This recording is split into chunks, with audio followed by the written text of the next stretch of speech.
benvinguts a un nou vídeo de ASMR d'Aire SR. Benvinguts de nou a un nou vídeo després d'un any més o menys i res, aquest vídeo espero que us agradi. La veritat és que, si us soc sincera, tenia moltes ganes de fer un nou vídeo abans i vaig estar pensant en fer un altre vídeo a l'estiu i tot, però al final o no trobava el moment perquè he estat tot l'any amb la meva família més que mai, i després també perquè al setembre vaig començar una nova feina i llavors no tenia temps de gravar en cap moment que no fos a la tarda, nit, i estava cansadíssima. I els caps de setmana doncs els passava amb els amics, i amb la meva família i això, però tenia molt pendent l'ASMR i em fa moltíssima il·lusió poder tornar a estar aquí amb vosaltres, i espero que no passi més temps del que ha passat fins ara. Així doncs us porto un vídeo especial per a mi perquè és sobre el Rubik.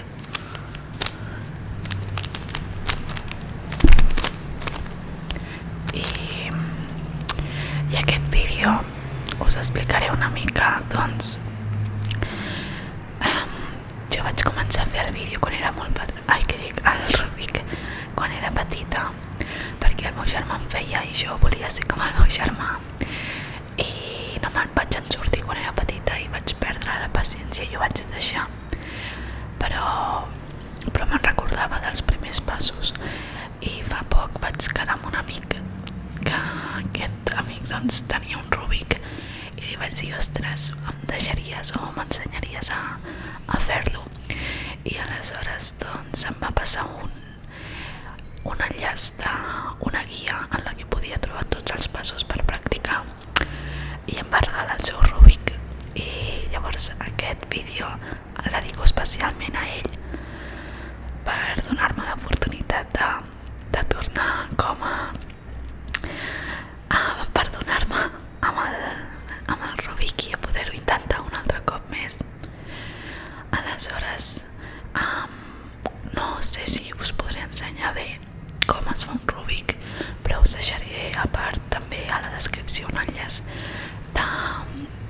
de tipus de Rubiks que us podeu comprar si voleu fer-ne algun, i és molt divertit, i també un enllaç amb tota la guia d'instruccions de com fer-lo. Aleshores començarem el vídeo i també us explicaré alguns beneficis que he trobat jo perquè el Rubik ajuda en molts sentits de la nostra vida, i crec que no és només una joguina per nens i nenes, sinó que el podem portar a tot arreu. Jo, per exemple, vaig a la feina i a vegades m'entretinc a l'hora de dinar i m'emporto el Rubik, o quan estic al bus o al metro el començo a fer, intento anar més ràpid, i a tot arreu el porto ara. La veritat és que enganxa moltíssim, i des que faig Rubik ja no estic tant amb el mòbil, en el sentit de les xarxes socials i tot, perquè quan estàs tan enfocada en fer el Rubik i tot és com addictiu inclús, i llavors és com que tens més ganes de fer-lo constantment, i és molt gratificant. Doncs bé, no m'enrotllo més i ja començaré a fer.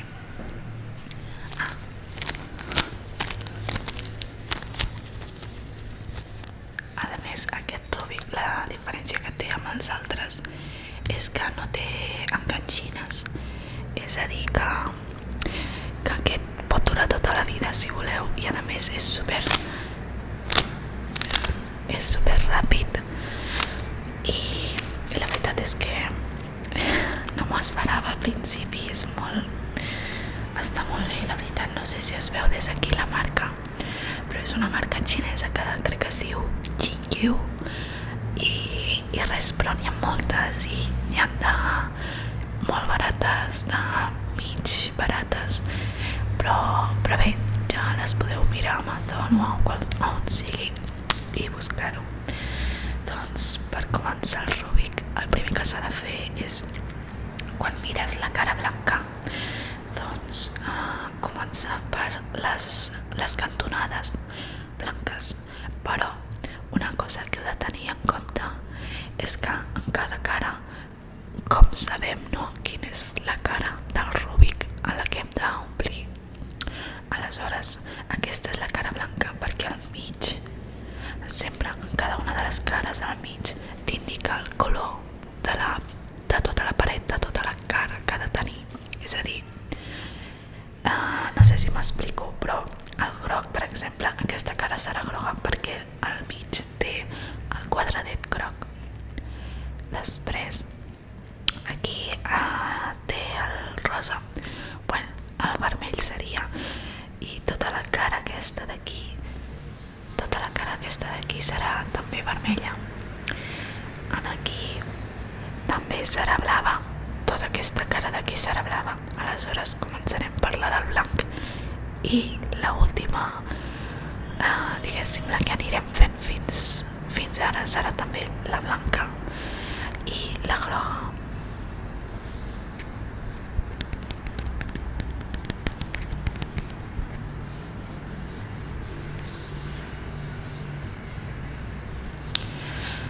Doncs bé, a veure, ara aquesta cantonada que hauria d'anar aquí, no sé si ho veieu, doncs el que passa és que, com podeu veure aquí, la cara és rosa, aleshores hem de canviar-ho.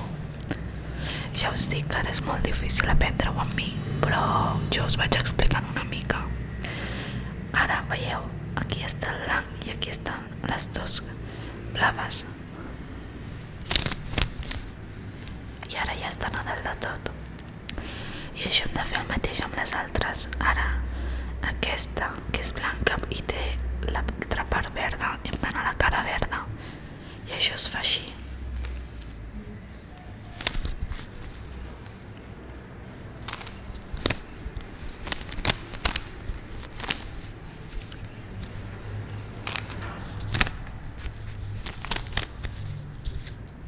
Molt bé, ara ja tenim la creu del blanc i per acabar-la hem de fer que les cantonades siguin les mateixes entre la verda i la taronja, en aquest cas d'aquí.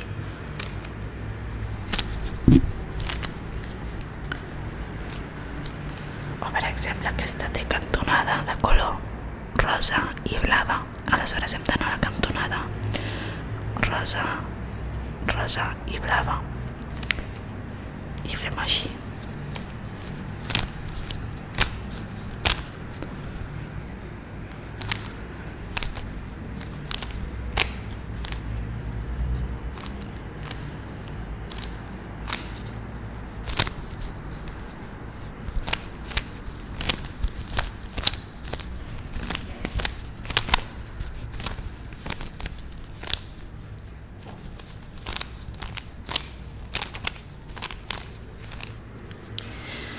També avisar-vos de que fa poc que el sé fer i potser per això trigaré una mica, però he pensat, està bé perquè així durarà més el vídeo.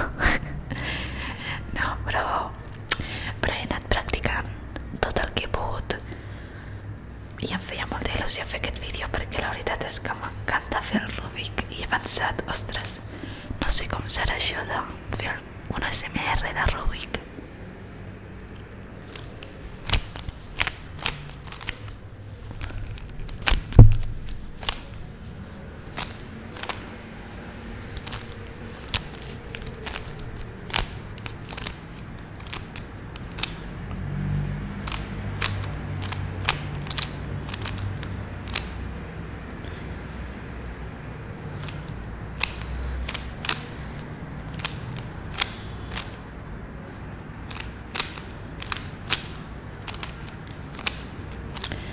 Perdoneu, us explico ara el que estic intentant fer. Un cop podeu veure que tenim tota la cara blanca, però a part d'això també tenim les cantonades d'aquí, tot del mateix color. Ara hem de fer la segona fila de cada cara. Aquesta la vegada i ho fem a través de les cantonades de cada una d'aquestes peces. Veus, aquí per exemple ens falta la cantonada verda i rosa, aquí ja tenim la cantonada taronja i verda i aquí tenim la cantonada blava i taronja.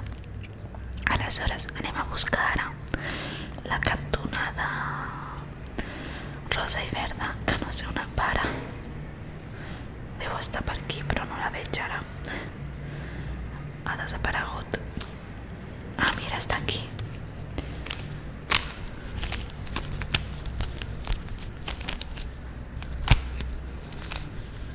Vale.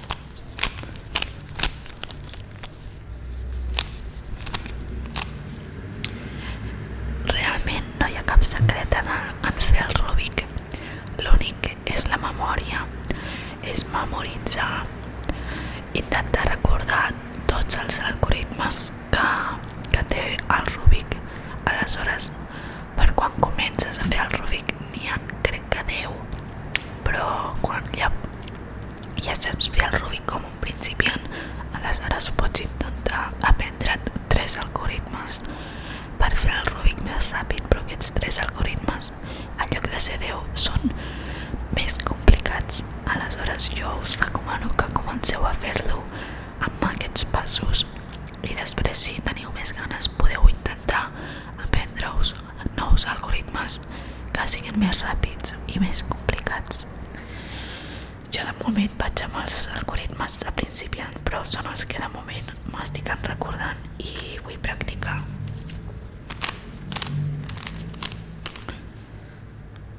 Ara, bueno, no us ho he explicat, és que és una mica difícil, però quan tenim això, ara ja tenim totes les 2 files de cada cara dels laterals. Respecte a la blanca, aleshores hem de, en lloc d'acabar aquesta última tercera línia, primer haurem de completar la cara groga i l'últim, que serà per completar el Rubik, serà l'última filera de cada cara del lateral.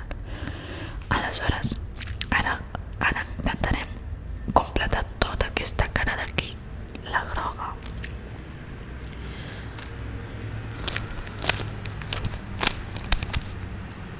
Ara té forma de creu perquè és l'algoritme que ajuda a poder tenir la cara així amb una creu. Un cop tenim la cara amb creu hem d'aconseguir un altre tipus de formes, que n'hi ha 3 tipus. Aleshores, perquè ho pugueu veure, jo ara faré l'algoritme, però ja us dic que hi ha una guia per això, perquè pugueu aprendre a fer el Rubik.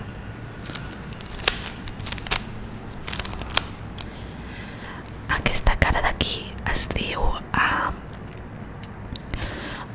algo del peix. Sí, és perquè té com una forma de peix, si veieu com la cua i el cap del peix. Aleshores, quan tens aquesta cara, el que has de fer és aquest tipus d'algoritme. I voilà, ja tenim aquesta d'aquí. Després tenim tota aquesta cara d'aquí. Aleshores, com que tenim aquesta situació, per aquesta situació tenim un algoritme que ens portarà a tenir ja fet tot el Rubik. I és així.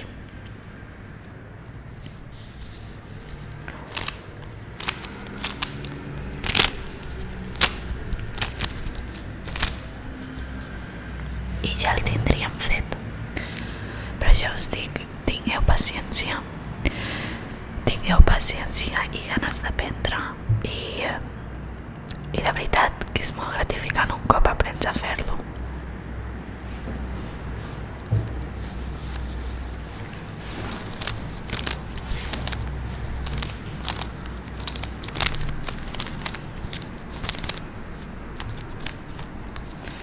Aleshores, com us he dit, que l'estic destruint, a veure com ho havia fet.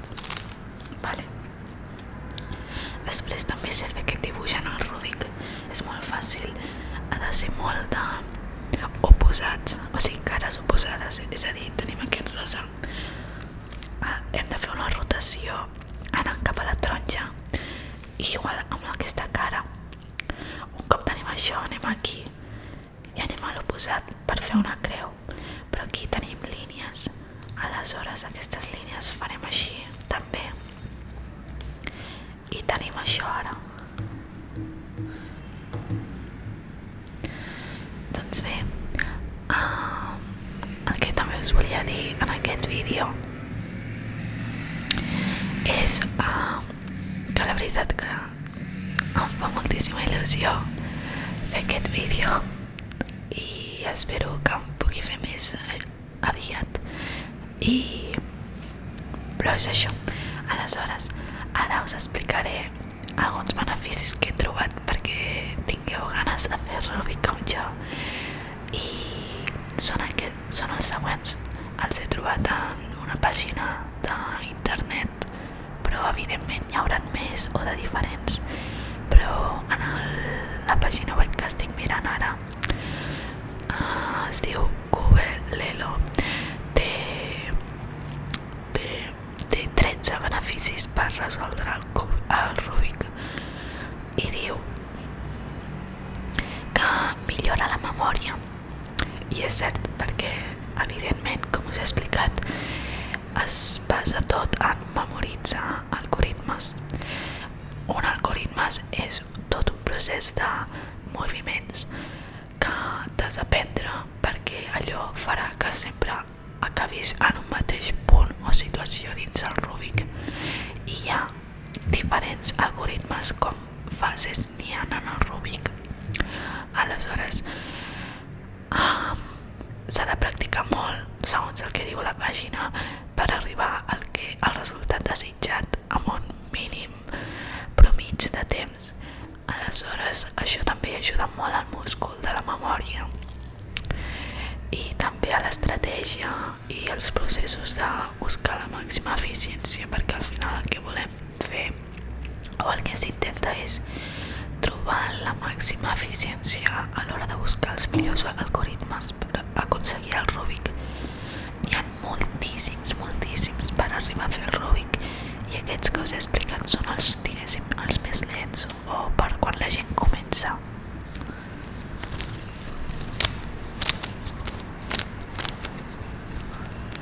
Després tenim un altre, que aquest és el que millora la paciència.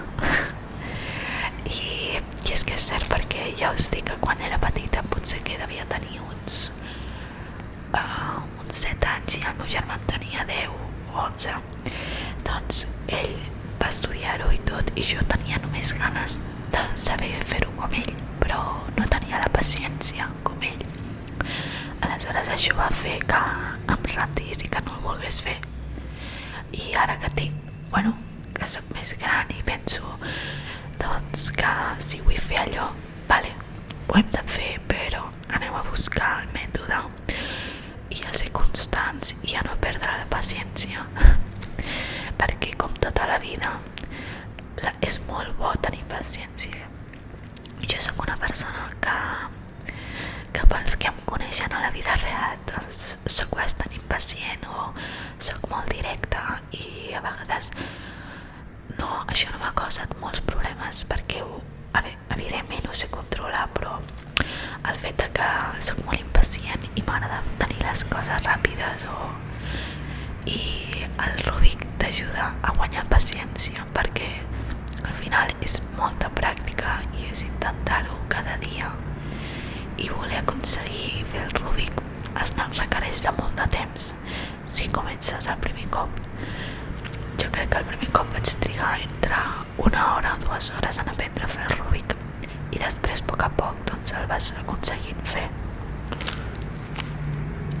Després també hi ha un altre benefici, que és que millora la resolució de problemes, és a dir, l'habilitat de resoldre problemes, i diu que això es basa en el fet que quan has de tractar amb un problema en una situació en què el Rubik doncs té tots els colors diferents, doncs has de com esmicolar o separar el problema en petits processos, en petits problemes microproblemes per resoldre a poc a poc.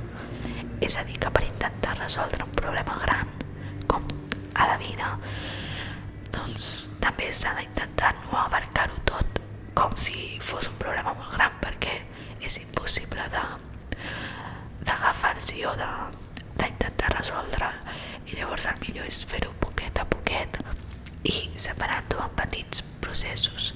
Igual que quan tens objectiu a la vida, si el tens, doncs és millor que si és molt gran o és a llarg termini, vagis fent coses en el teu dia a dia que et portin a aconseguir aquell objectiu, petits mini objectius que puguis anar aconseguint cada dia, que et facin motivar-te per seguir endavant fins a arribar a realment obtenir o aconseguir l'objectiu final de tots. Després també hi ha un altre que aquest es diu deixa'm veure, és que està en anglès, aleshores no, hi ha una paraula que ara no mateix no sé com traduir-la, i és el mapping. Suposo que és com el record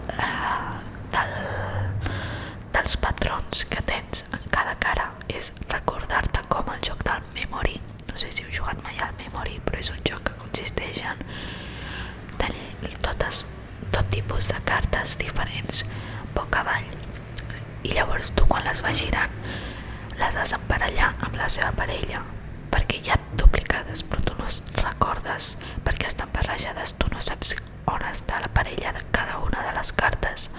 Aleshores t'has d'anar recordant a cada torn de com estan col·locades les cartes i llavors el teu oponent també. No sé si m'explico, però si no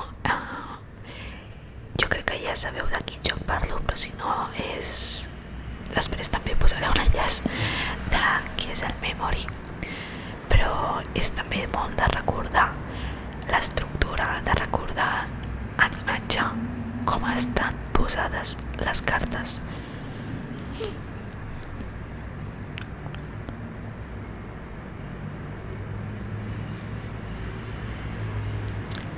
Després també hi ha un altre que és que et manté la ment activa, és a dir, quan estàs fent el Rubik tot el rato estàs pensant en quin és el següent moviment, com aconseguir l'altre. Aleshores és una constant aprenentatge i que utilitza la memòria activa i això ajuda una mica que quan tinguis problemes o quan hagis de pensar en alguna cosa tinguis més reflexes a l'hora d'actuar. També millora la rapidesa. Bé, en el meu cas encara no, però sí que és veritat que els que es dediquen a fer Rubiks en competicions milloren molt la rapidesa dels dits, com per exemple, jo què sé, fer aquest moviment o fer això.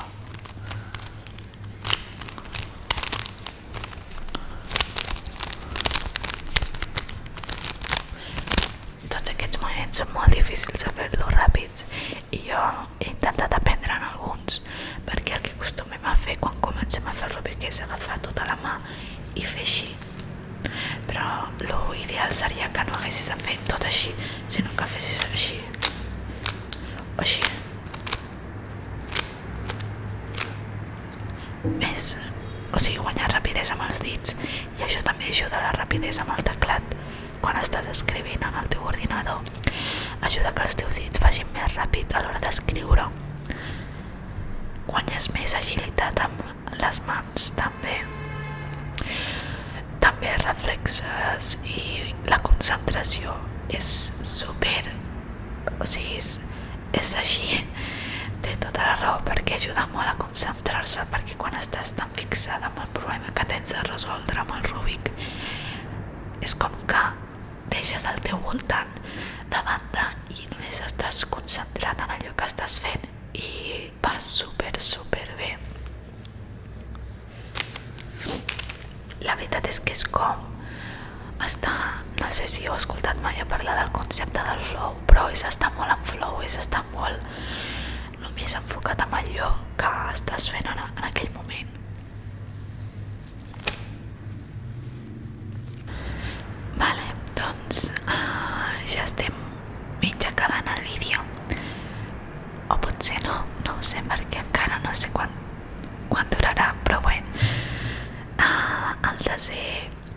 quasi benefici és el de trencar addiccions, però amb això jo no estic del tot d'acord, perquè sí que és veritat que trenques amb les addiccions, com per exemple estar molt enganxat al mòbil o estar molt pendent d'altres coses que et treuen temps, però és que és perquè el guanyes amb el fent el Rubik i al final treus una addicció per estar en una altra.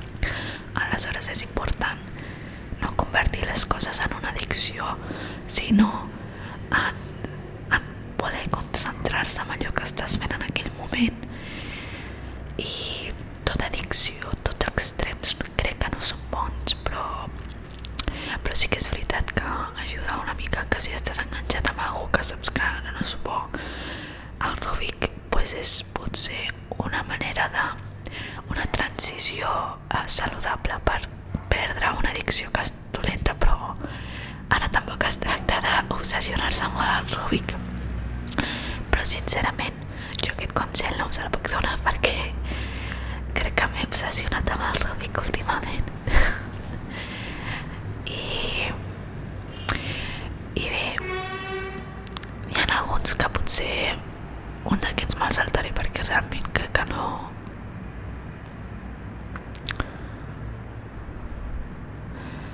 és una tonteria, simplement et diu que et dona un hobby per fer en el teu dia a dia i bé, és això el que he entès una mica. Però després també hi ha un altre, el 12è benefici, que és la determinació i la concentració, però és la que ja hem comentat abans, així que no la tornaré a comentar. Després també hi ha la de la gratificació, i és veritat perquè realment un cop veus quan està desorganitzat i quan està complet és super gratificant veure com ha estat tot ordenat per totes les parets i no ho veus així, és molt, de veritat que és molt gratificant. Potser jo també perquè m'agrada molt ordenar les coses, soc molt de fer llistes, de fer checklist, en plan llistes de tasques que haig de fer durant el dia, d'organitzar-me amb taules, i m'agrada molt organitzar coses. Aleshores el Rubik em va molt bé perquè és organitzar colors en les parets adients. I bé, doncs a part, un altre dels beneficis concloents de tot això és que no necessites llum, o sigui electricitat, bateries, no necessites res excepte un tros de cub per poder passar-t'ho bé, per entretenir-se i per millorar i obtenir tots aquests beneficis que us he comentat.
espero que us hagi agradat molt aquest vídeo